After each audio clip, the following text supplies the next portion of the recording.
اعوذ باللہ من الشیطان الرجیم، بسم اللہ الرحمن الرحیم۔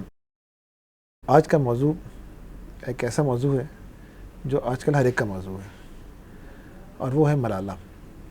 ملالہ کے تذکرے ہیں ہر گلی کوچے کے اندر، کونے پہ، اور چاہے وہ گلی کوچوں میں ہو یا نہ ہو، کم از کم میڈیا کے اندر تو بہت زیادہ موجود ہے۔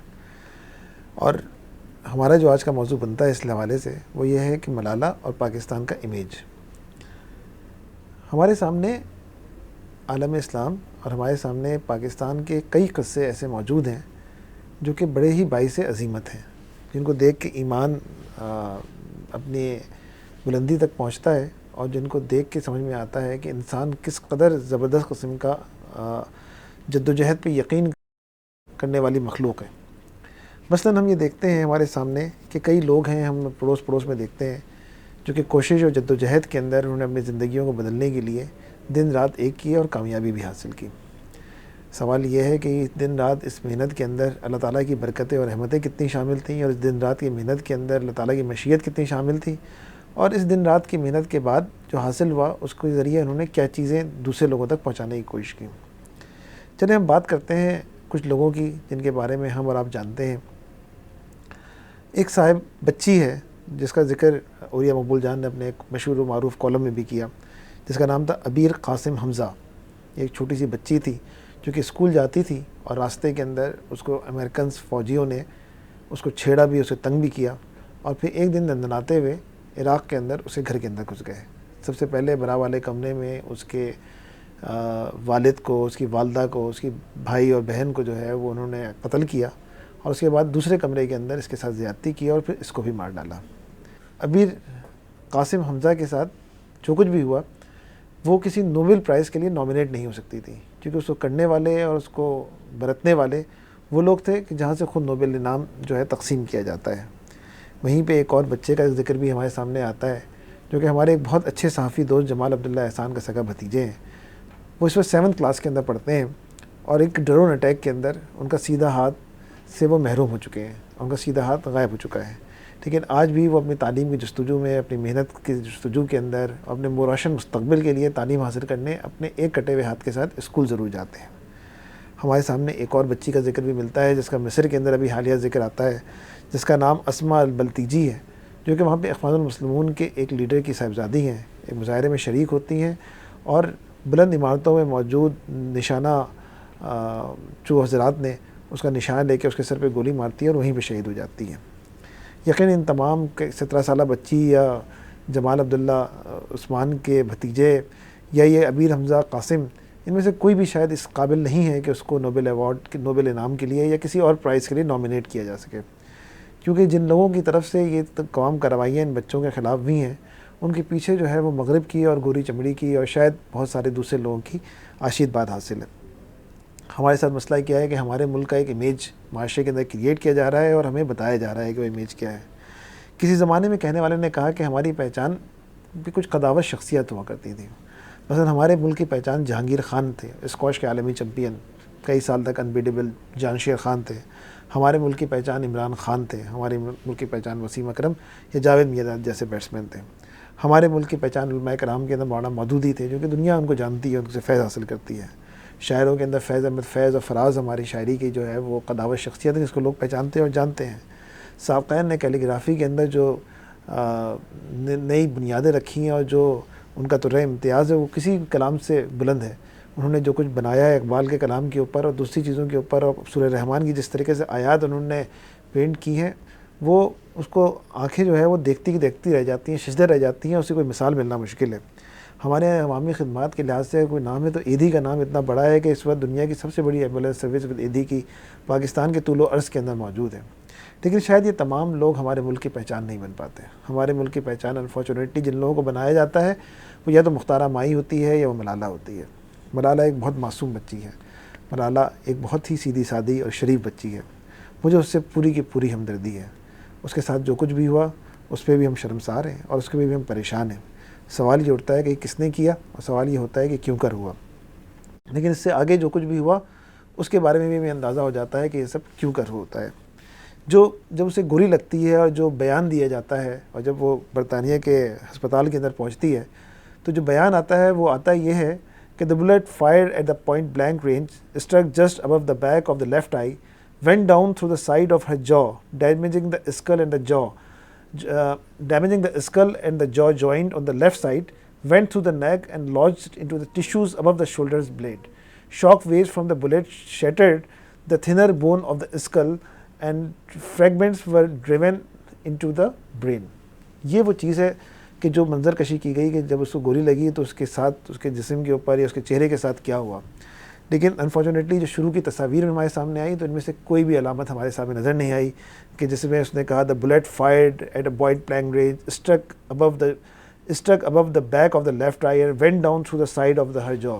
Everything was normal, everything looks quite اس کے اندر ایسی کوئی چیز ابنارملٹی نظر نہیں آ رہی تھی اس کے چہرے کے اندر جس کو اس وقت کے برطانیہ کے ہسپتال کے اندر ان الفاظ کے اندر جنہوں نے اسے کھینچا. بہرحال ہم ان سب چیزوں کی بات کر رہے ہیں، ہم بات کر رہے ہیں کہ پاکستان کا امیج کیا ہے اور پاکستان کا امیج کیا نہیں ہے. سوال یہ اٹھتا ہے کہ پاکستان کے اندر جو طالبات ہیں، کیا پاکستان کے اندر جو خواتین ہیں کیا وہ تعلیم حاصل نہیں کر پا رہی؟ سوات جس کی وادی سے اس کا تعلق ہے، میں نے پوچھنے والوں سے پوچھا اور آج ہی اسے کنفرم بھی کیا کہ صوفی محمد جن کے بارے میں کہا جاتا ہے کہ انہوں نے وہاں پہ اسلامی شریعت نافذ کرنے کے لیے انتہا پسندانہ اقدامات کیے، جس پہ کوئی سوال بھی ہو سکتا ہے، جس پہ کوئی بحث بھی ہو سکتی ہے، لیکن ہم مان لیتے ہیں کہ انتہا پسندانہ اقدام کیے. اور اس سے پہلے انہوں نے ایک طویل عرصے تک اور مہینوں تک وہاں پہ ایک کیمپ لگائے رکھا اور اس کیمپ کے ذریعے وہ شریعت نافذ کرنے کی جدوجہد کر رہے تھے اور وہاں پہ وہ بیٹھے رہتے تھے. مزے کی بات یہ کہ کیمپ جو ہے وہ گرلز کالج کے سامنے لگا ہوا تھا اور پورے 6-8 مہینے کی مدت جس کے اندر وہ اپنا کیمپ لگائے رکھے تھے اس عرصے کے اندر وہ گرلز کالج ایک دن کے لیے بھی بند نہیں ہوا. خیبر پختونخوا کے کسی بھی علاقے کے مقابلے کے اندر سوات کے اندر تعلیم سب سے زیادہ ہے. سوات کے اندر طالبات سب سے زیادہ پڑھی جاتی ہیں، ماسٹرز ہیں، گریجویٹ ہیں. میں کراچی یونیورسٹی میں دیکھتا ہوں، میں پنجاب یونیورسٹی میں دیکھتا ہوں، میں دوسری یونیورسٹیز کے اندر دیکھتا ہوں. وہاں پہ حال یہ ہے کہ تقریباً نصف تعداد طلبہ کی طالبات ہوتی ہیں. 1987-88 کے اندر گورنمنٹ کے ایک فیصلے کے تحت اس سے پہلے ہوا یہ کرتا تھا کہ گرلز کالج میڈیکل کالجز کے اندر لڑکے اور لڑکیوں کی سیٹیں الگ الگ ہوتی تھیں، لیکن ایک گورنمنٹ کے فیصلے کے مطابق اس ڈسکرمنیشن کو ختم کیا گیا اور اوپن میرٹ کر دی گئی. تو آج مسئلہ یہ ہے کہ تعلیمی اداروں میں اگر 100 لڑکی میڈیکل تعلیمی اداروں کے اندر اگر 100 لڑکیاں ہوتی ہیں تو صرف 10 یا 15 لڑکے ہوتے ہیں، باقی صرف طالبات ہی تعلیم حاصل کر رہے ہوتے ہیں. میں کراچی یونیورسٹی میں پڑھاتا ہوں، میں نے MBA کی ایسی کلاسز بھی پڑھائی ہیں جس کے اندر 50 صرف طالبات ہیں اور مشکل سے 15 سے 20 جو ہے وہ لڑکے ہیں. تو اس کا مطلب یہ نہیں ہے کہ تعلیمی اداروں کے اندر طالبات نہیں جا رہی ہیں، یہ نہیں ہے کہ تعلیمی اداروں کے اندر طالبات کی تعلیم کو روکا جا رہا ہے، یہ بھی نہیں ہے کہ ہم لوگ کسی دوسرے معاشرے کے اندر رہتے ہیں. ہمارے بارے میں جو پروپیگنڈا کیا جاتا ہے اور ہمارے بارے میں جو کچھ بتایا جاتا ہے، ہماری دنیا اس سے الگ ہے اور ہماری دنیا اس سے بہت ہٹ کے ہے. مثلا ابھی ہمارے سامنے ایک خاتون ہے، ایک انڈین خاتون ہے، موہنی نام ہے ان کا. وہ پاکستان میں ایک دورے پہ آئیں تو وہ کہتی ہیں کہ وہ پاکستان میں اصل میں کوئی ہندوؤں کا کوئی مقام ہے جہاں پہ وہ اپنی عبادت کرنا چاہتی تھیں. تو وہ کہتی ہیں کہ I wanted to share with you all that there is a small temple tucked away in Pakistani, most beautiful and hard to get to the mountains that is of the importance to the Behwasar ancestors. It is there is a maintained and revered by the Pakistanis and by Muslims. Hindus goes there once a year for the pilgrim. Pilgrims could not a lot more to keep the area clean, though as I hear and have seen they just trash the place.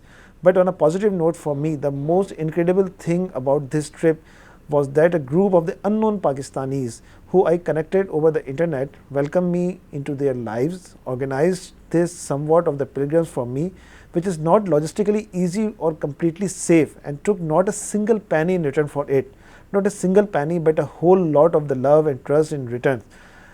Truly an exchange of the humanity. یعنی ایک ہندو عورت طالبہ ہے basically, وہ پاکستان آتی ہے اور آ کے پاکستانی لوگوں کے ساتھ جب وہ گل مل کرتی ہے، صرف انٹرنیٹ کے اوپر وہ کنیکٹ کرتی ہے، پاکستانیز اسے انوائٹ کرتے ہیں، وہ پاکستانی آتی ہیں اور اس نے پورے ایک بہت طویل مضمون کے اندر وہ یہ بھی بتاتی ہے کہ جب وہ اپنے مذہبی رسومات ادا کرنے کے لیے جا رہی تھی تو جو پاکستانی فیملی تھی انہوں نے ان کے ساتھ جو ہے جو پاکستانی اس کے ساتھ جو لوگ بھیجے تھے، اپنے بچے بچیاں بھیجی تھیں، ان کے لیے کھانا الگ رکھا اور کیونکہ شی واز دا ویجیٹیرین تو اس کے لیے ویجیٹیرین کھانا بالکل الگ رکھا, اس کو اپنے گھر میں ٹھہرایا, اسے کچھ پریشان نہیں ہونے دیا اور اس کو پورے کے پورا فیسیلیٹیٹ کیا. دس از دا پاکستان جس کے بارے میں ہم بات کر رہے ہیں. لیکن افسوسناک بات یہ ہے کہ پاکستان کا امیج تو ایسا بتایا جا رہا ہے جیسے پتہ نہیں کتنا خوفناک ہے. پاکستان کے بارے میں تو ایسا بتایا جاتا ہے کہ جیسے یہاں پہ ہر قدم کے اوپر دھماکے ہوتے ہیں, یہاں پہ کوئی لوگ ہیں جو تلواریں اور خونخوار قسم کے چاقو لیے پھر رہے ہیں اور وہ لوگوں کو قتل کرتے پھر رہے ہیں. یہاں پہ تو ایسا لگتا ہے اور ایسا بتایا جاتا ہے کہ یہاں پہ تو سانس لینا ہی بحال ہے. یہاں پہ تو ایسا لگتا ہے کہ انتہا پسندی بہت اپنے عروج کے اوپر ہے. لیکن یہیں پہ ایک اور میرے سامنے جو ہے وہ ایک اور ابھی ایک بلاگ سامنے آیا جو کہ ایک اور ہندو امریکن کا تھا, جو کہ بیسیکلی پاکستان اس نے وزٹ کیا, اور اس بلاگ کا اس نے نام رکھا کہ eye opener and Indian American visits Pakistan.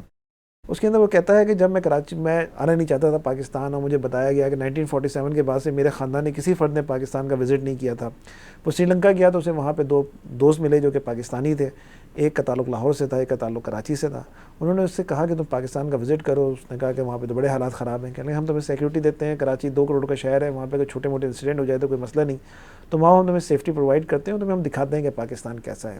بہرحال اس کے دماغ میں آتی ہے, وہ گھر والوں کو بتائے بغیر پاکستان آتا ہے, اور جب پاکستان پہنچتا ہے تو کہتا ہے, کراچی ایئرپورٹ سے جیسے ہی باہر نکلتا ہے تو کہتا ہے, the first thing I saw outside the airport was a giant McDonald's restaurant surrounded by the large and the well-maintained green lawn, an unexpected welcome from the golden arches on a sunny hot day. کہتا ہے کہ یہ کیسا make Donald یہاں پہ کھلا ہوا ہے اور لوگ یہاں بیٹھے ہوئے ہیں اور لوگ کھا پی رہے ہیں اور لوگ خوش ہیں. آگے کہتا ہے کہ it was impressed by the general cleanness. یہ کراچی کی سڑکوں کے بارے میں بات ہو رہی ہے. The orderliness of the traffic, the quality of the roads and the greenery. Coming from the city government background, as I surprised how organized Karachi was throughout the ride. I also did not see many beggars the entire way. I had just spent significant amount of time in the 2 major Indian cities, Mumbai and the Bangalore, as well as the several second-tier cities. And none of would compare favorably on the maintenance and the city planning, especially when it come to the potholes and waste management. This was the first surprise. I was experiencing the piles of the garbage and dirt would lie on the roads and beggars would overflow into the streets. Surely there is a dirt and poverty in the Karachi, but as far as less than I was expecting. Karachi was the less dense and the crowded than the Indian cities. اس کے لیے بالکل surprise تھا کراچی کی سڑکیں, کراچی کے لوگ, کراچی کی باتیں. آگے کہتا ہے کہ my second pleasant surprise was to see the numerous large development projects underway. I had read about the Pakistani sluggish GDP growth and the corruption in the public works and the foreign aid disbursement. This may be true, but construction was going on all over the places. New movie theaters, new malls, new skyscrapers, new roads, and entire new neighborhoods being built from the scratch. In this regard, it was similar to the India and every other part of the Asia I had seen recently. پھر آگے کہتا ہے وہ لاہور چلا جاتا ہے. تو لاہور کہتا ہے Lahore is the most beautiful over all than Karachi or any large Indian city I have seen. Serious effort has gone into the keeping the city green and preserving the storied history. پھر وہ جناب پہنچتا ہے وزیر خان مسجد اور بادشاہی مسجد, اور کہتا ہے کہ تو تاج محل کے برابر ہے ہی نہیں. اور آخر میں اپنے کنکلوژن ریمارکس میں کہتا ہے کہ this is the story about the more than the individual friendship which brought me to Pakistan in the first place. I was hosted by the number of the people in their homes, including a former high-ranked generals of the Pakistan Army, and treated like a part of the family despite my background. I conducted several meetings, both formal and the formal, to discuss the business opportunities and was always treated with a great respect. I made a number of the new friends, people who I hope to stay in touch with and see many times again. یہ پاکستان کے بارے میں image ہو کہ جو پاکستان میں آنے والے لوگ دیتے ہیں. اب مزیدار بات کیا ہے, افسوسناک بات ہے. افسوسناک بات یہ ہے کہ ملالہ جو ہے اپنی کتاب آئی ایم ملالہ تو شروع کہاں سے کرتی ہیں. ان کا پہلا سینٹنس ان کی کتاب کا جو ہے وہ یہ ہے کہ I come from a country which was created at midnight, یعنی ایسی رات کے اندھیروں کے اندر بننے والی ملک سے جو ہے میں آئی ہوں. when I almost died it was just after midday, اور جس وقت میں تقریباً مرنے والی تھی وہ دن کا وہ سپہر کا وقت تھا. سوال یہ ہے کہ کیا پاکستان رات کے اندھیروں میں بنا؟ نہیں, پاکستان تو رات کے اندھیروں میں شاید بنا ہو, لیکن پاکستان کی جدوجہد رات کے اندھیروں میں نہیں ہوئی. پاکستان کی جدوجہد دن کی روشنی کے اندر ہوئی, خون کے ساتھ ہوئی, قربانیوں کے ساتھ ہوئی, اپنے جوان بیٹوں کی قربانیوں کے ساتھ ہوئی اور خون بہنے کے ساتھ ہوئی. کیا ہم نہیں جانتے کہ جس رات پاکستان آزاد ہو رہا تھا اس رات 27ویں کی شب تھی؟ کیا ہم نہیں جانتے اس رات لیلۃ القدر تھی؟ کیا ہم نہیں جانتے کہ اس سال جو ہے وہ جمعۃ الوداع کا دن بھی تھا؟ یہ تمام چیزیں ایسے ہی اچانک سے ساتھ نہیں ہو گئی. میں کئی لوگوں کو جانتا ہوں جو کہ کہتے ہیں کہ یہ تمام چیزیں اشارے ہیں, یہ تمام چیزیں کسی نہ کسی طرف انڈیکیشن ہے, اور ان تمام چیزوں کے پیچھے کوئی نہ کوئی جو ہے وہ کہانی ہے جو اللہ تعالیٰ کی مشیت سے تعلق رکھتی ہے اور اللہ تعالیٰ کی رحمت سے تعلق رکھتی ہے. اور اس بات کا فیصلہ ہے کہ پاکستان کی سمت کس جانب جانی ہے. اور وہ بیچاری کہتی ہے, جو کہ ظاہری بات ہے وہ نہیں کہتی, وہ تو بہت چھوٹی بچی ہے, وہ تو بہت معصوم بچی ہے, اس کو کیا پتہ. بھی میں آپ کو دو ایک چیزیں اور بتاؤں گا تو آپ خود کہیں گے کہ یہ کیسی مزیدار اس میں لطیفے ہیں. لیکن ظاہری بات ہے کسی کی کہتے ہیں کسی کے منہ میں دوسرے کی زبان ڈال دینا, تو جب اس کے منہ میں کسی اور کی زبان ڈال دی گئی ہے جس کے ساتھ اور بھی بہت ساری میٹھی اور کھٹی چیزیں موجود ہیں, تو ظاہری بات ہے وہ وہی بولے گی اور وہی چیز دیکھے گی جس کو کہا جا رہا ہے, اور جس آپ یہ کہیں کہ ڈرامے کے کریکٹر کے طور پر سے پیش کیا جا رہا ہے, وہ اسی طریقے سے پیش ہو رہی ہے. اس کے اندر اس کا کوئی قصور نہیں, اس کا قصور اس کے پیچھے ہے, اس کے اسپانسرز کا ہے جس کو اسپانسر کر رہے ہیں, اور ان لوگوں کا ہے جس کو آگے لے کے جا رہے ہیں, یا جن کے اپنے ویسٹرن انٹرسٹ ہیں اس کی پروموشن کے اندر, اور اس کے آپ کے جتنی بھی اس کی سامنے پریزنس ہوتی رہے گی, جتنی اس کی پروموشن ہوتی رہے گی, پاکستان کا امیج اتنا ہی خراب ہونے کی کوشش کی جاتی رہے گی. یہاں پہ انٹرسٹنگلی جیسے میں نے آپ کو کہا کہ اس کی اگر کتاب کے اندر ہم جائیں تو وہ کچھ اور باتیں بھی بڑی مزیدار کرتی ہیں جس کا اس کا تعلق کسی اور چیز سے نہیں ہے. ملالہ کو جس وقت گولی لگی اور جسے کہ ملالہ کی کہانی بیان کی جاتی ہے, اور جس کے پیچھے بھی اور بہت ساری کہانی ہیں. مثلا ملالہ کے بارے میں بتایا جاتا ہے کہ ملالہ جو ہے وہ ایک ڈائری لکھا کرتی تھی جس پر سوات کے اوپر طالبانہ قبضہ ہو گیا. ظاہر بات ہے ایک 9 سال کی بچی, ایک 10 سال کی بچی ڈائری لکھے گی, یہ خود ایک سوال ہے کہ کون لکھا کرتی تھی. اچھا مزے کی بات یہ ہے کہ تمام وہ ڈائریز کے صفحے جو ہے پاکستان کے کسی اخبار میں نہیں چھپتے, وہ تمام کے تمام BBC کے اوپر جا کے چھپتے ہیں, جہاں تک پہنچ رسائی میری اور آپ کی دونوں کی بہت مشکل ہے. جو بیچ میں کوئی اور نہ تو فل اسٹاپ, نہ کوما, نہ کوئی اور پیراگراف چینج, وہ ڈائریکٹ جو ہے اسٹریٹ جو ہے وہ BBC کے پاس جا کے پہنچ جاتے ہیں, اور BBC اس کو نشر بھی کرتی ہے, BBC اسے بتاتی بھی ہے. کئی لوگ ایسے ہوتے ہیں جن کی ہمیں تصویریں دیکھی, جن کی ہم نے پڑھا ہے اور جن کو دیکھا ہے کہ وہ لوگ بظاہر پختون حلیے کے اندر ہوتے ہیں, داڑھی بھی ہوتی ہے, سر پہ ٹوپی بھی پہنتے ہیں, کرتا شلواری پہنتے ہیں, کیمرہ ہاتھ میں لیتے ہیں, پتہ چلتا ہے کہ وہ امریکن ہے, وہ جا کے انٹرویو بھی کر رہے ہیں, وہ بات چیت بھی کر رہے ہیں, اس کی زندگی کے حالات کو بھی بتایا جا رہا ہے. لیکن یہ سب چیزیں ایسے ہی تو اچانک نہیں ہو گئی کہ کسی کا تعلق اچانک سے یا اس کی رسائی جو ہے BBC تک ہو گئی. وہ کچھ لوگ تھے جو کہ بیچ میں آئے تھے, جن کی کہانی سب جانتے ہیں, کہ جنہوں نے ملاقات اس کے بچی کے والد سے بھی کی, اور اس کے بعد سے وہ کہانی لکھنا اور وہ ڈائری جو ہے وہ چھپنا شروع ہوئی. لیکن آپ دیکھیں اسی کتاب کے اندر, میں اس سے پہلے آپ کو کچھ انٹرسٹنگ فیکٹس بتاتا ہوں پاکستان کی اس وقت آبادی کے بارے میں, جو کہ سن کے آپ کے لیے بھی بڑے انٹرسٹنگ ہو گئے. اس وقت پاکستان کی زندہ آبادی کے اندر صرف 3% لوگ ایسے موجود ہیں جنہوں نے 1947 میں پاکستان بنتے ہوئے دیکھا. 1947 کے بعد پیدا ہونے والے تعداد جو پاکستان میں لوگوں کی ہے وہ 97% ہے. 1952 یعنی کہ لیاقت علی خان کی شہادت کے بعد پیدا ہونے والوں کی تعداد 95% ہے. پاکستان کا پہلا مارشاء اللہ جن لوگوں نے دیکھا وہ 92% لوگ ہیں جنہوں نے وہ مارشاء اللہ نہیں دیکھا.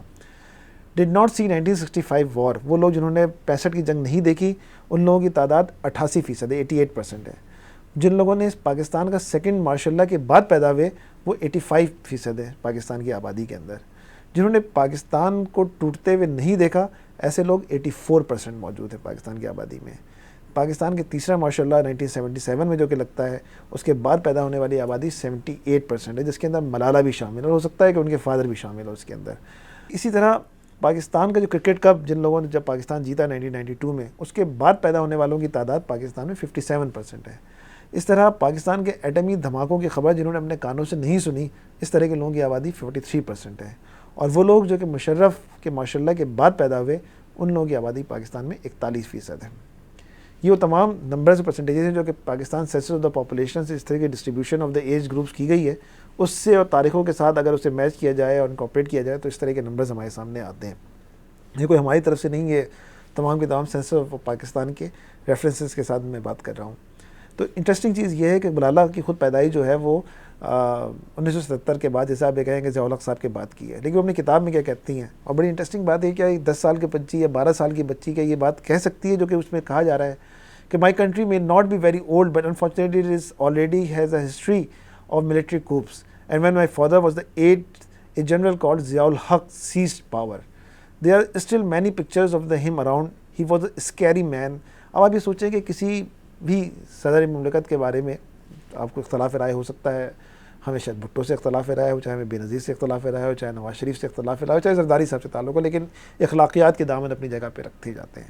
یہاں پہ کیا کیا جا رہا ہے کہ جس طرح کا نقشہ کھینچا جا رہا ہے ضیاء الحق مرحوم صاحب کا, وہ یہ ہے کہ he was a scary man with a dark panda shadow around his eyes, large teeth that seems to be stand to attention and hair pomaded flat on his head.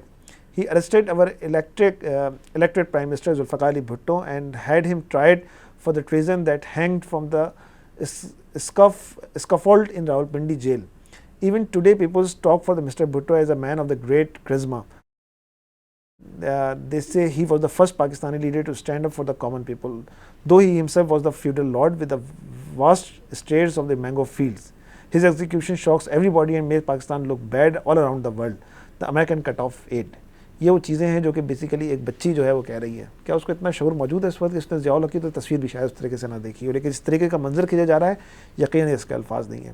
آگے وہ ایک اور مزے کی بات کہتی ہیں. Try to get the people to home support him, general Zia launched a campaign of the Islamization to make a proper Muslim country with the army as the defenders of the country ideological as well as the geographical frontiers. He was told our people that it was their duty to obey the government because it was pursuing Islamic principles. Zia even wanted to dictate how we should pray and set up the salat of the prayer committee in every district, even our remote village, and appointed 100,000 prayers inspectors. اب آپ یہ سوچیں کتنا برا کام کیا. انہوں نے نماز کمیٹی قائم کر دی, انہوں نے صلات کمیٹی قائم کر دی, انہوں نے 1,00,000 افراد کو اسی کام پہ مامور کر دیا کہ نمازیں پڑھوا لیں. دیکھیں اس بچی کے نزدیک کتنا برا کام ہے. Before then, mullahs had almost been figure of the fun. My father said that wedding parties, they would just hang around in a corner and leave early. But under Zia, they become influential and were called the Islamabad for the guidance and sermons. Even my grandfather went. ان کا کہنا یہ تھا کہ جناب پہلے تو صرف ان کا کام یہ ہوتا تھا کہ نماز اور نکاح پڑھا کے چلے جاتے تھے, لیکن اب ان کا رول سوسائٹی میں زیادہ بڑا ہوتا چلا گیا, اور یہاں تک ہوتا چلا گیا کہ انہوں نے جو ہے وہاں تک پہنچ گئے کہ اس کے اندر کے لوگوں کو سرمنز دینے لگے, لوگوں کو خطبات دینے لگے, لوگوں کی زندگیوں کے اندر آ گئے. اور اس کا مطلب ہے کہ علماء کرام کا رول اگر زندگیوں میں آ جائے اس کا مطلب ہے خرابی ہی خرابی ہے. وہ اپنی کتاب میں اپنے والد کا ذکر کرتی ہیں اور ان کے بارے میں ایک نقشہ کھینچتی ہیں اور کچھ اور باتیں بتاتی ہیں جو کہ بڑی انٹرسٹنگ ہے اور ہمیں سمجھنا چاہیے. کہتی ہیں کہ student organisation which has been banned under Zia regime becomes very active. My father quickly involved in the student politics and became known as the talented speaker and the debater. یعنی ظاہری بات ہے ہر باپ کا پرسوں کہیں ذکر ہو رہا تھا تو کہہ رہے تھے کہ ہر بچہ اپنے باپ کو دنیا کا امیر ترین آدمی سمجھتا ہے, تو یقیناً یہ اپنی بچی کو بھی اپنے والد کو جو ہے بہت ہی ٹیلنٹڈ اسپیکر اور ڈیبیٹر سمجھتے ہیں. لیکن ایک جملہ مترجہ کے طور پہ میں آپ کو ایک چیز یہاں پہ بتاؤں. انگریزی کے 2 لفظ ہیں. ایک لفظ ہے انٹیلیجنٹ. انٹیلیجنٹ کا مطلب ہے ذہین, اور ذہین یقیناً بہت پازیٹیو سینس کے ساتھ ہوتا ہے. اور ایک اور لفظ اس کا مطلب ہے کلیور. بیسیکلی کلیور بھی انٹیلیجنٹ ہی ہوتا ہے. اردو میں سے شاطر اور مکار کہتے ہیں. اور ذہین جو ہے وہ بیسیکلی پازیٹیو سینس کے ساتھ ہے, اور شاطر اور مکار نیگیٹو سینس کے ساتھ ہیں. لیکن ہوتے دونوں ہی انٹیلیجنٹ ہیں, ہوتے دونوں ہی پازیٹیو ہیں. ابھی ہمارا فیصلہ ہے کہ ہمیں اپنا وزن انٹیلیجنسیا کی طرف رکھنا ہے یا ہماری طرف ہمیں اپنا وزن کلیورنس کی طرف رکھنا ہے. خیر بہرحال کلیورنس کی نشانی شیطان کی نشانی ہوتی ہے, اور جو اللہ کے قریب ہوتے ہیں وہ اللہ تعالیٰ ان کا ہاتھ بن جاتا ہے, پیر بن جاتا ہے, ذہن بن جاتا ہے, دماغ بن جاتا ہے, اور پھر نبی صلی اللہ علیہ وسلم فرماتے ہیں کہ مومن کی فراست سے ڈرو. لیکن بہرحال یہاں پہ وہ کہتی ہے کہ student organisation which had been banned under Zia becomes very active. My father was quickly involved in the student politics and became known as a talented speaker and debater. He was made general secretary of Pashtun Student Federation, which wanted equal rights of the Pashtuns. The most important jobs in the army, bureaucracy and the government is all taken by the Punjabis because they come from the biggest and the most powerful province. یعنی دیکھیں اتنی چھوٹی سی بچی اس وقت کتنی عصبیت اور قومیت کی بات کر رہی ہے کہ وہ پشتونزم, پختون ایس ایف کے اندر ان کے بھائی والد صاحب شامل ہوتے ہیں. یہ وہی پختون ایس ایف تھی جو کبھی نعرے لگاتی تھی کہ چھینو چھینو, اور جس زمانے میں خاص طور پہ ان کے والد پختون ایس ایف میں شامل ہوئے تھے تو اس زمانے میں نعرے لگتا تھا کہ چھینو چھینو پاکستان جیسے چھینا افغانستان. اور اس وقت ان کی راہ کے اندر جو ہے بہت ساری چیزیں ہیں, اور وہ کہتے تھے کہ اب تو ان کو گرم پانی میں آ گئے ہیں, اب تو ان روسیوں کو روکنے والا کوئی نہیں ہے. یہ الگ بات کہ اللہ تعالیٰ کی نصرت اور مجاہدین کی ہمت نے ان کے خوابوں کو سبوتاژ کیا اور ان کے خوابوں کو جو ہے وہ روک دیا. لیکن یہاں پہ اتنی سی بچی اس بات کو کہہ رہی ہے کہ جناب علی ہر طرف جو ہے وہ عصبیت اور قومیت کی بات کرنا یہ کسی بچی کی بات نہیں ہو سکتی. اس کے پیچھے بڑا سوچا سمجھا آزمایا ہوا کارفرما ذہن شامل ہے.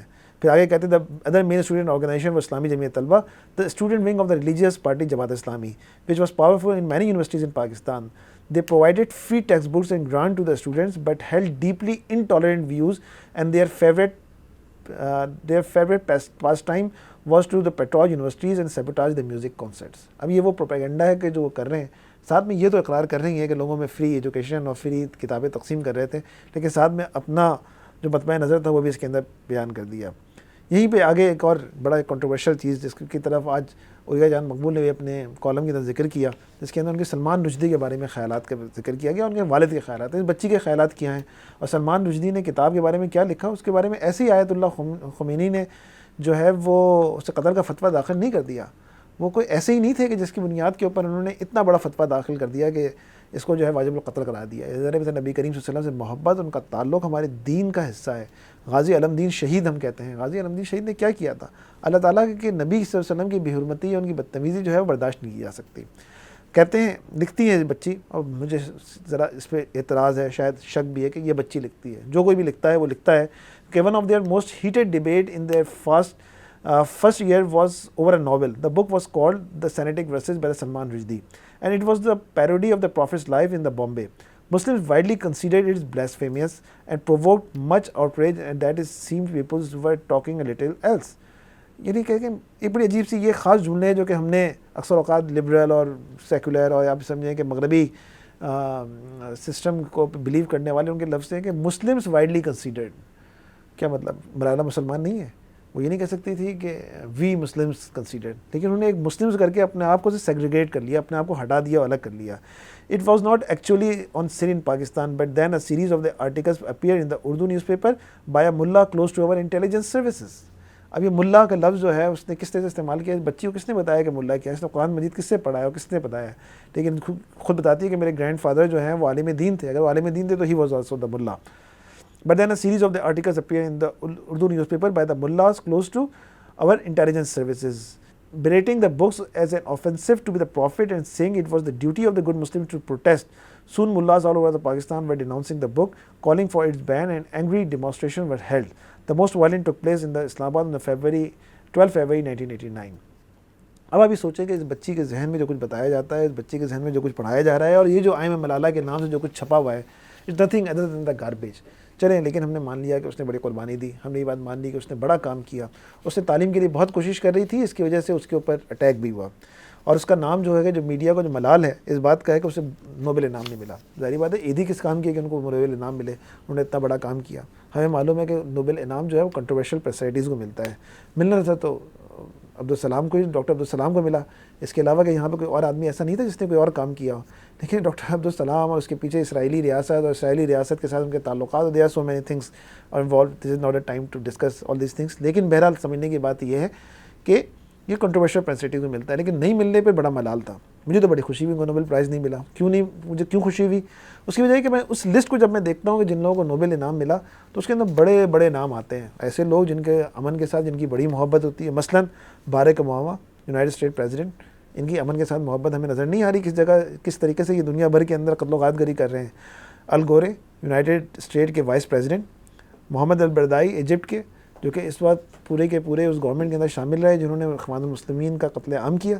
یہ وہ جو کہ لبرل مائنڈیڈ اور سیکولر مائنڈیڈ قطبی ہیں, اور وہ چاہتے ہی ہیں کہ ایجپٹ کے اندر جو ہے لبرل رہے. اور جیسے ہی ایجپٹ کے اندر موومنٹ شروع ہوئی, یہ تمام چیزیں چھوڑ چھاڑ کے اس کو ہائی جیک کرنے کے لیے آ گئے, لیکن ناکام رہے. پھر جمی کارٹر, یونائٹڈ اسٹیٹ پریزیڈنٹ. اس کے بعد پھر ہم کہتے ہیں شمون پیریز, اسرائیلی پریزیڈنٹ. یاسر رابن, اسرائیلی پرائم منسٹر. ان کے ساتھ جو ہے وہ یاسر عرفات, فلسطین کے صدر. اس کے علاوہ گورباچوف جو کہ روس کے صدر تھے. اس کے علاوہ ایلن وائزل, جنہوں نے ہولو کاسٹ تھیوری کی لیجیٹمیٹ کیا. انہوں نے کہا کہ جو ہولو کاسٹ تھیوری جو ہے بالکل صحیح ہے, چاہے کوئی اس کا انکار کرنے والا جو ہے وہ قابل تعزیر ہے. اس کے علاوہ جو ہے وہ بیجن ہینری کیسنجر, جو کہ فارن منسٹر تھے. اور بہت سارے ایسے لوگ ہیں جن کی جو کہ بہت ہی کنٹروورشل پرسنالٹیز رہی ہیں, اور ان تمام لوگوں کو امن کا ایوارڈ ملا. میں تو شکر ادا کرتا ہوں کہ ملالہ جو کہ امن اور تعلیم کا نام لیتی ہیں, وہ یقیناً اگر ان کو یہ ایوارڈ ملتا تو وہ تو بیسیکلی ایک بدنامی کا باعث تھا. لیکن ہم اگر اس کو ایک اور حوالے سے دیکھیں تو اب ماشاءاللہ سے ملالہ جو ہے وہ کئی ایوارڈز حاصل کر چکی ہیں, اور انہوں نے کئی ترقیاں حاصل کر لی ہیں. ان کے پاس تو بہت ساری ڈگریاں بھی آ چکی ہیں, وہ ماسٹرز بھی کر چکی ہیں. تعلیم کے معاملے کے اندر وہ ہر جگہ پریزنٹ مطلب نومینیشن آ چکی ہے ان کی. وہ ملکہ سے ہاتھ ملا چکی ہیں, ملکہ برطانیہ کے پاس جا چکی ہیں, دنیا بھر میں گھوم چکی ہیں. ان کو سٹیزن شپ سے ان کے والد کو شاید درکار تھیں, چاہے وہ برطانیہ کی ہو, چاہے وہ امریکہ کی ہو, چاہے وہ کینیڈا کی ہو, ہر جگہ وہ حاصل ہو چکی ہے. ان کے والد ہر جگہ موجود ہیں, اور ان کے ساتھ ساتھ موجود ہیں, اور ماشاءاللہ سے اب انہوں نے اپنے جو خواب تھے ان کے پورے ہو چکے ہیں. تو اب ان کو چاہیے یہ کہ وہ جو ہے وہ ایک یونیورسٹی بنایا جائے کہ سوات کے اندر. اللہ تعالیٰ نے ان کو بہت پیسے دیے ہیں, میڈیا ان کے ساتھ کھڑا ہوا ہے, جو بات بات میں ملالہ اور ملالہ اور ملالہ کیے جا رہے ہیں, تو وہ بھی ان کے ساتھ کھڑے ہوں گے. بہت سارے نامی گرامی صحافی ہیں جو ملالہ کو پاکستان کی تعبیر اور پاکستان کا مستقبل اور پاکستان کی تعمیر بتاتے ہیں, تو وہ بھی ان کے ساتھ کھڑے ہو جائیں گے. ملکہ برطانیہ بھی ساتھ آ جائیں گی. جو یہ CNN اور جو ان کو پروموٹ کر رہا ہے یہ بھی ان کے ساتھ آ جائیں گے. چلیں ایسا کرتے ہیں کہ سوات کے اندر خواتین کی یونیورسٹی بننی چاہیے, اس کو ملالہ یونیورسٹی کا نام دینا چاہیے, اور وہاں پہ تعلیم کی ترقی کے لیے اپنی تعلیم میں بھی توجہ دینی چاہیے اور دوسروں کی تعلیم میں بھی توجہ دینی چاہیے. چلیں اس میں ایک اور کام کرتے ہیں. یہ جو جنوبی پنجاب ہے وہاں تو کوئی بھی ایک تعلیمی ادارہ خواتین کا نہیں ہے, وہاں پہ ایک بھی یونیورسٹی نہیں ہے. سوات کے اندر تو پھر بھی تعلیمی ادارے موجود ہیں, اور تعلیمی ادارے آن ہیں, اور وہاں پہ تمام بچیاں جو ہے وہ پڑھنے کے لیے جا رہی ہیں, کوئی ان کو روکنے والا نہیں ہے. تو ایسا کرتے ہیں کہ جنوبی پنجاب کے اندر جو ہے تعلیمی اداروں کے اندر آپ ملالہ یونیورسٹی کے نام سے کوئی یونیورسٹی کھول لی، آپ پوری سیریز کھول سکتی ہیں، آپ ایک ساؤتھ پنجاب میں کھول سکتی ہیں، آپ ایک جو ہے ناردرن پنجاب میں کھول سکتی ہیں، ایک جا کے آپ انٹیریئر سندھ میں جا سکتی ہیں، طالبات تو وہاں بھی ہیں، خواتین وہیں بھی ہیں، تاکہ تعلیم خواتین کے اندر جو ہے وہ عام ہو سکے۔ یقیناً ہمیں خواتین کو موٹر میکینک تو نہیں بنانا، ہمارے معاشرے کے اندر خواتین کا موٹر میکینک کا کام نہیں ہے، تعلیم یہاں پہ ضرور ہونی چاہیے اور تعلیم عام بھی ہونی چاہیے، لیکن تعلیم وہ ہونی چاہیے جس سے طالبات کے اندر جو ہے شعور آ سکے، آگہی آ سکے۔ لیکن کتنے مزے کی بات یہ ہے کہ ہمارے یہاں ایک سروے ہوتا ہے، اور سروے ہمیں یہ بتاتا ہے کہ اس شہر کی، اس ملک کی 10 ایسی پرسنالٹیز کے نام جس کے اندر لوگوں کو پسند نہیں آتے یا لوگوں کو ناپسندہ آتے ہیں، اس کے اندر بڑے عجیب عجیب سے نام آتے ہیں۔ ہم اس کے اندر جو ہے وہ لبرلز کے نام دیکھتے ہیں، اس کے اندر ہم جو ہے وہ اداکاراؤں کے نام دیکھتے ہیں اور پتہ نہیں کن کن کے نام دیکھتے ہیں۔ لیکن عجیب افسوسناک سی اور حیرت انگیز سی بات یہ ہے کہ ایک عام پاکستانیوں کے ساتھ، جو کہ شاید میں بھی انہیں پاکستانیوں میں شامل ہوں، کہ وہ تمام 10 ٹاپ 10 لوگ جن کے ساتھ معاشرے کے اندر ایک نفرت کا اظہار ہے، ناپسندیدگی کا اظہار ہے، اس کے اندر ملالہ کا نام بھی شامل ہے۔ یہ ایک ایسی عجیب و غریب قسم کی ڈائیکاٹمی ہے کہ دنیا ملالہ کو پریز کر رہی ہے، پاکستانی میڈیا اس کو پریز کر رہا ہے، لیکن عجیب بات یہ ہے کہ سوشل میڈیا اس کو پریز نہیں کر رہا۔ یہ عجیب سی بات یہ ہے کہ پاکستانی عوام اسے پریز نہیں کر رہے، اس لیے نہیں کر رہے کہ ہم سمجھتے ہی ہیں کہ یہ بچی معصوم ہے، ہمیں سمجھتے ہیں کہ اس بچی فرشتہ صفت ہے، اس کو کچھ بھی نہیں پتہ۔ ہاں، اس کو استعمال کرنے والے، ان کے پیچھے عزائم کوئی دوسرے ہیں، ان کے اہداف کوئی دوسرے ہیں، اور ہم نے دیکھا کہ اس کتاب کے اندر ابھی تو ہم نے شروع کے صرف ایک 28-30 صفحوں کا انالیسس آپ کے سامنے پیش کیا ہے، یہ 257 صفحوں کی کتاب ہے، اس کے اندر آگے جا کے دیکھیں گے تو اور بھی بہت سارے انکشافات ہوں گے، ہو سکتا ہے کسی اور پروگرام کے اندر ہم اس کے بارے میں بھی بات کریں۔ لیکن سمجھنے کی بات یہ ہے کہ یہ کتاب اس بچی کی لکھی بھی نہیں ہے، سمجھنے کی بات یہ ہے کہ کتاب ایک ایجنڈے پہ لکھی ہوئی ہے، یہ وہی ایجنڈا ہے جس کو پاکستان کو ڈی اسٹیبلائز کرنا ہے، یہ وہی پروپیگنڈا ہے جس ذریعے پاکستان کے امیج کو خراب کرنا ہے، یہ وہی پروپیگنڈا ہے جس کے ذریعے پاکستان کو ایک روگ کنٹری اور پاکستان آرمی کو ایک روگ آرمی کے طور پہ پیش کرنا ہے۔ ہم اس بات کو تسلیم نہیں کرتے، ہم اس بات کو نہیں مانتے۔ یہ جو ملالہ کرنے والا میڈیا ہے، اس کا اپنا ایجنڈا ہے۔ یہ ملالہ کرنے والا میڈیا اگر اتنا ہی پاکستان کے ساتھ محب وطن اور پاکستان کے ساتھ اتنا ہی خیر خواہ ہے تو جائے جتنی دیر کی یہ اپنے اس پروگرام جو کہ ملالہ پہ کرتے ہیں، اس پہ جتنے اشتہارات ملتے ہیں، اسے جا کے کوئی ایک اسکول کھول دیں۔ اگر وہ پاکستان اور ملالہ سے اتنی ہی محبت اور پاکستان کے لیے اتنے ہی تڑپتے ہیں تو جائیں کسی جگہ تعلیمی ادارے کھولنے کی کوشش کریں اور تعلیمی اداروں کو قائم کریں۔ کوئی ان کے ساتھ ہاتھ رکنے والا نہیں، ان کے ساتھ دست تعاون بڑھانے والی موجود ہیں، وہ لوگ جن کو ملا کہا جاتا ہے اور جن کو مذہبی انتہا پسند کھولا جاتا ہے۔ تو آج یہ نظر یہ آتا ہے کہ پاکستان کے اندر سب سے زیادہ تعلیم کے اوپر اگر کوئی کام کر رہا ہے تو یہی طبقہ کر رہا ہے، سب سے زیادہ اسکول کھولے ہیں تو یہی اس طبقے نے کھولے ہیں، سب سے زیادہ مدرسے کھولے ہیں تو اسی طبقے نے کھولے ہیں، اور ان کے اعتراضات مدرسوں کے اوپر ہے کہ یہاں پہ تعلیم کیوں دی جاتی ہے۔ تو بہرحال وہ تعلیم جو آپ کو دے کے برطانیہ کی صفوں کے اندر پھینکے پاکستان کی برائی کرنے میں معمور کر دے، تو ایسی تعلیم ہمیں درکار نہیں، ایسی ملالہ ہمیں درکار نہیں۔ ہمیں ایسی ملالہ درکار ہے کہ جو پاکستان کے لیے باعث فخر ہو۔ ہمیں ایسے لوگ تلاش میں ہیں جو کہ جس کے اوپر ہم فخر کر سکیں۔ ہمیں ایسے لوگ چاہیے جو تعلیم کے میدان میں، جو کمپیوٹرز کے میدان کے اندر، جو ایجوکیشن کے میدان کے اندر، جو اپنی قابلیت اور تعلیمی صلاحیت کی بنیاد کے اوپر، جو کسی انوویشنز کی بنیاد کے اوپر جو پاکستان کا نام روشن کریں، اسے آگے لے کے چلیں، جو چاہے جس کے آگے بل گیٹس بھی آ کے اس کے سنتا ہو، اس کی بات مانتا ہو۔ ہمیں ایسی طالبات، ایسی بچیاں، ایسے طالب علم ہمیں درکار ہیں۔ ہمیں ایسے لوگ نہیں چاہیے جو کہ پاکستان کو تنقید کر کے اور پاکستان کو گالیاں دے کے ڈالرز کمانے کی کوشش کریں، پاؤنڈز کمانے کی کوشش کریں، جو کینیڈا، برطانیہ اور امریکہ کی سٹیزنشپ حاصل کرنا چاہیں۔ جو ان کا ہدف تھا وہ انہوں نے حاصل کر لیا، لیکن ابھی ملت بیضا زندہ و پائندہ ہے، ابھی وہ بیدار ہے۔ اس طرح کی سازشوں کا مقابلہ کرتے رہیں گے، اور آپ کے سامنے جیسے کہ میں نے کہا کہ پروپیگنڈا، وہ لوگ جو پاکستان آتے ہیں اس پروپیگنڈا کی نفی کرتے ہیں، اور یہ جو میں نے آپ کو 2 ریفرنسز سنائی، یہ تو ان لوگوں کے جو کہ انڈیا سے ان کا تعلق ہے، جو کہ ہندو ہیں، ان سے بھی تعلق نہیں ہے کہ جو کوئی مسلمان ہے یا کوئی برطانوی ہے۔ میری آپ سے درخواست ہے کہ حقیقت کو سمجھنے کی کوشش کریں اور حقیقت کو جاننے کی کوشش کریں۔ میں پھر کہتا ہوں کہ مجھے ملالہ سے بہت ہمدردی ہے۔ ملالہ معصوم بچی ہے، ملالہ کے اندر کوئی خرابی نہیں۔ ہاں، ملالہ کے پیچھے کے جو کرداریں ہیں ان کو ہمیں سمجھنا بھی چاہیے۔ ان کے چہرے بہت بھیانک ہیں، ان کے چہروں میں بہت کالک لگی ہے، ان کے چہروں سے خون ٹپکتا ہے، اور ان کے دانتوں خون آشروں، اور ان کے جو عزائم ہیں وہ پاکستان کو سوائے ملائن کرنے کے علاوہ کچھ اور نہیں۔ اللہ تعالیٰ سے دعا ہے کہ ہم سب کو حقیقت سمجھنے اور دوسروں کو سمجھانے کی توفیق عطا فرمائے۔ جزاک اللہ۔